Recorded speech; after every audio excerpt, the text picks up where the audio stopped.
கர்த்தருடைய பரிசுத்த நாமத்துக்கு ஸ்தோத்திரம். கர்த்தர் தாமே உங்களை ஆசீர்வதிப்பாராக. ஆண்டவராக இயேசு இன்றைக்கு உங்களுக்கு கொடுக்கிற வசனம் ஏசாயாவின் புஸ்தகம் 41வது அதிகாரம் 13வது வசனம். ஏசாயா 41:13.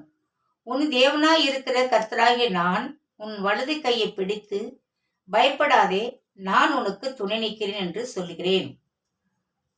கர்த்தராகிய ஆண்டவர் நமக்கு எவ்வளவோ வாக்குத்தத்தங்களை கொடுத்திருக்கிறார். அதிலே நம்மை பார்த்து ஆண்டவர் சொல்ற காரியம், நீ பயப்படாத, எந்த காரியத்தை குறிச்சும் நீ வேதனைப்படாத, காரணம் நான் உன் கையை பிடிச்சு நடத்துறேன், உன் வலது கரத்தை பிடிச்சு நான் நடத்துறேன். நான் உன் வலது கரத்தை பிடிச்சு நடத்தும் பொழுது நீ ஏன் பயப்படுகிற? எதை குறித்தும் பயப்படக்கூடாது. எனக்கு அன்பான தேவ பிள்ளைகளே, ஆண்டவராகிய இயேசு இந்த பூமியில அவ்வளோ நன்மைகளை செய்தார். எத்தனையோ திரளான கூட்டங்கள் அவரை சுற்றி இருந்தார்கள். அப்படி இருந்தும் ஒரு சில பேரு பயந்தார்கள். அவர்களை பார்த்து ஆண்டவர் சொல்றாங்க, பயப்படாதிருங்கள் என்று சொன்னார். இந்த ஏசாயாவின் தீர்க்கதரிசி புஸ்தகத்திலே கர்த்தர் உரைக்கிற ஒரு காரியம், உன் தேவனாய் இருக்கிற கர்த்தராகிய நான் உன் வலது கையை பிடித்து பயப்படாதே, நான் உனக்கு துணை நிற்கிறேன் என்று சொல்கிறார். எதை குறித்து நீங்கள் பயப்படக்கூடாது. பயம் என்பது பிசாசு கொடுக்கக்கூடியது. தைரியத்தை ஆண்டவர் கொடுக்கிறார். கர்த்தராகிய இயேசு பெண்ணில் இருக்க வேண்டிய தேவனாகிய கர்த்தர் இந்த பூமிக்கு வந்தது எதற்காக? நம்முடைய பயத்தை நீக்குவதற்காகவும், நம் பாவங்களை கழுவதற்காகவும், நம்மளை பரிசுத்தப்படுத்துவதற்காகவும், நம்மளை வாழ வைப்பதற்காகவும், எதை குறித்து பயப்படாதபடி துணையாய் இருப்பதற்குமே அவர் இந்த பூமிக்கு அவரையே நமக்காக ஒப்பு கொடுத்து மனிதனோடு மனிதனாய் வாழ்ந்து ஆண்டவருடைய நாமத்தை மகிமைப்படுத்தும்படி பிதாவின் சித்தத்தை நிறைவேற்றினார். அல்லேலூயா. அடுத்ததாக 14வது வசனத்தை பார்க்கும் பொழுது, யாக்கோப்பு என்னும் பூச்சியே, இஸ்ரவேலின் சிறு கூட்டமே பயப்படாதே, நான் உனக்கு துணை நிற்கிறேன் என்று கர்த்தரும் இஸ்ரவேலின் பரிசுத்தராகிய உன் மீட்பர் உரைக்கிறார். திரும்பவும் உங்களுக்கு வசனம் ஆண்டவர் கொடுக்கிறார். என்ன கொடுக்கிறார்? யாக்கோப்பு என்னும் பூச்சியே, இஸ்ரவேலின் சிறு கூட்டமே பயப்படாதே, நான் உனக்கு துணை நிற்கிறேன் என்று கர்த்தரும் இஸ்ரவேலின் பரிசுத்தராகிய நான் உன் மீட்பர் உரைக்கிறார். அப்போ அவர் சொல்ற வார்த்தைகளை நாம் கேட்டு நடக்கும் பொழுது எந்த காரியத்தை குறித்தும் நாம் பயப்படவே கூடாது. இன்னைக்கு நீங்க நினைக்கலாம், உங்க உறவுகள் கைவிட்டு போயிருக்கலாம், உற்றார்கள் கைவிட்டு இருக்கலாம், நண்பர்கள் கைவிட்டு இருக்கலாம், உங்கள் கூட இருந்து ஒரு காரியத்தை நடப்பேன்னு சொல்லி வாக்கு கொடுத்திருக்கலாம், உங்க கூடத்தை கடைசி வரைக்கும் இருப்பேன்னு சொல்லியிருக்கலாம். உங்களை எல்லாரும் கைவிட்டாலும் ஆண்டவர் கைவிட மாட்டார். அவர் உங்கள் வலது கரத்தை பிடித்து இருக்கிறார். அப்படி இருக்கும் பொழுது ஏன் பயப்படணும்? ஒரு காலகட்டத்தில் உங்களுக்கு மத்தியிலே கர்த்தருடைய வார்த்தையை கொடுத்திருக்கிற நானும் பயந்தவளா தான் இருந்தேன். ஒரு சிறு பூச்சியை கட்டா கூட பயப்படுவேன்.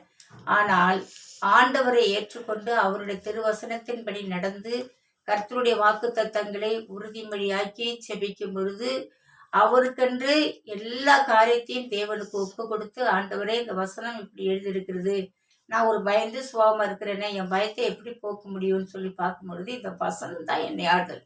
நீ பயப்படாதே பயப்படாதே என்று பல இடங்கள்ல ஆண்டவர் நமக்கு வாக்கு கொடுத்திருக்கிறார்.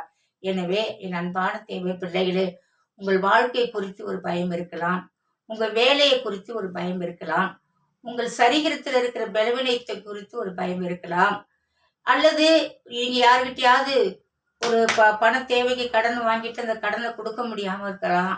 ஏதோ ஒரு பயம் உங்களுக்குள்ள இருந்து கொண்டிருக்கிறது அல்லவா?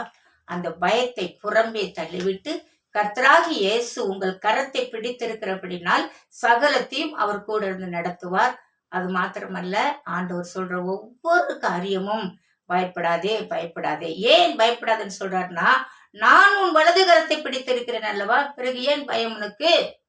பயப்படாதே, திடன்கொள் என்று சொல்லி நமக்கு ஆண்டவர் வாக்கு கொடுக்கிறார். எனக்கு அன்பான தேவ பிள்ளைகளை, உங்கள் பயத்தை புறம்பே தள்ளிவிட்டு கர்த்தர் நோக்கி பாருங்கள். கர்த்தர் சகலத்தையும் செய்ய வல்லவரா இருக்கிறார்.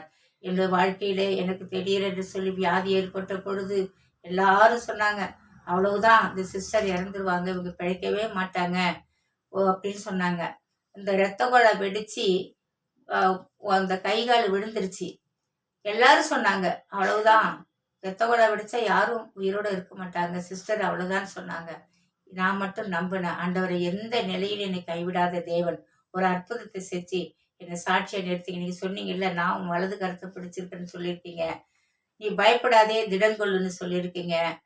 உனக்கு நான் துணையா இருப்பேன்னு சொல்லியிருக்கீங்க. எவ்வளோ வாக்கு தத்தங்களை சொல்லியிருக்கீங்க.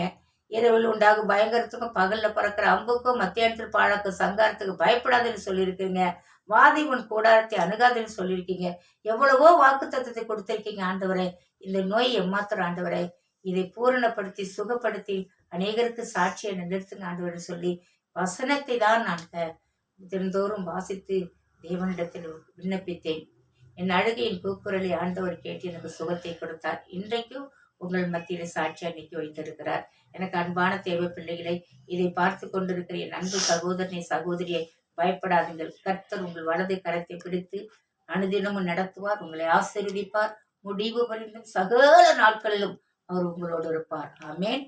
கண்களை மூடி செவிகள். அன்பான தேவ பிள்ளைகளே, இந்த நேரத்தில் கேட்ட வார்த்தையை நீங்கள் விசுவாசித்து கூட சேர்ந்து செபியுங்கள். கர்த்தர் உங்களை ஆசீர்வதிப்பார்கள். அதிகமாய் நேசிக்கிற அன்பின் பிதாவே, இந்த வார்த்தை கேட்டுக்கொண்டிருக்கிற அன்பு சகோதர சகோதரிகள் மேல உங்களுடைய தெய்வீக பிரசனம் இறங்கட்டும். அவர்கள் எதை குறித்து கவலை அடைந்திருந்தாலும் அதை நீக்கி அவர்களுக்கு சமாதானத்தை கொடுங்க. வேதனை நீங்கி சுகமாய் இருக்கும்படி கிருபத்தாங்க. அவங்க வலது கருத்தை பிடித்து நீங்க நடத்துவேன்னு வாக்கு கொடுத்திருக்கீங்க. வாக்கு கொடுக்கிறவர் வாக்கு மாறாதவர் இருக்கிறபடினால் சகலமும் எதுவா நன்மைக்கு எதுவா நடத்தி இவர்களை ஆசீர்வதியும்.